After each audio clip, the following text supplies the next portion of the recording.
Wow, Carla at Papa Joms, naka-ready na pala ito sa gamit, papuntang Thailand.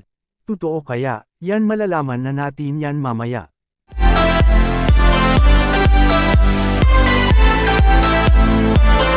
Sa namang mapalang araw sa inyong lahat mga kalingap, sana po ay lagi kayong nakasuporta sa aking ginagawang reaction video.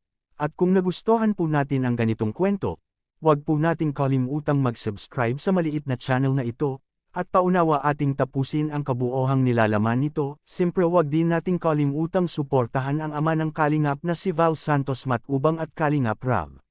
Carla at Papa Joms, naka-ready na pala ito sa mga gamit mga kalingap papuntang Thailand. Totoo ba? Pero bago natin ipagpatuloy, pag-usapan muna natin ang paglipad nila sa Thailand mga kalingap. Na alam natin na excite na tayong lahat sa magaganap doon sa Thailand kasama ang Jomscarl mga kalingap. Ibang moments na naman ito na ating makikita mga kalingap para sa ating sinubaybayan na love team na minahal natin ng lubos na walang iba kundi ang Jomscarl lamang.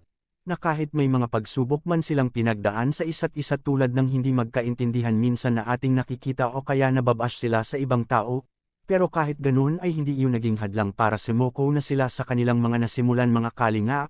Bagkus ang lahat ng mga pagsubok na dumaan sa kanilang buhay ay ginawa po nilang inspiration para magpatuloy sa kanilang gusto, kaya ang Carla noon na laging nalalay sa paningin ng mga basher ay naging successful ito sa kanyang mga pangarap sa buhay, at natutupad na rin niya ang kanyang mga gusto na makapag-ibang bansa mga kalingap. Nagawa niya ito dahil sa kanyang mga magulang na naniniwala sa kanya at sa mga solid fans niya na naniniwala rin sa kanyang kakayahan at hindi nang iwan.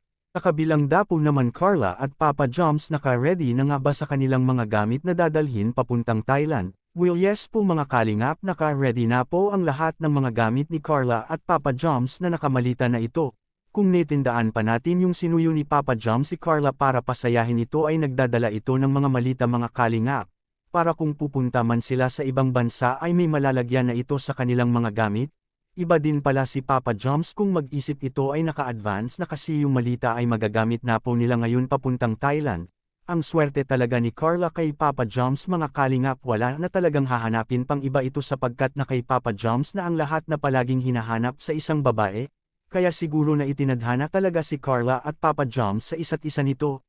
Dahil pariho po silang mabait, maaalahanan at mapagmahal sa kanilang mga magulang nito. Kaya marami ang nagmamahal sa Jomscarl ngayon na laging sumusuporta sa lahat ng bagay at kahit kailan ay dito nang iiwan sa kanila mga kalingap. Na ang iba nga na kanilang tagahanga ay sobrang na-e-excite na at naghihintay na ito sa Thailand na makita nila ang love team kay Kalingap Rab na walang iba ang Jomscarl lamang.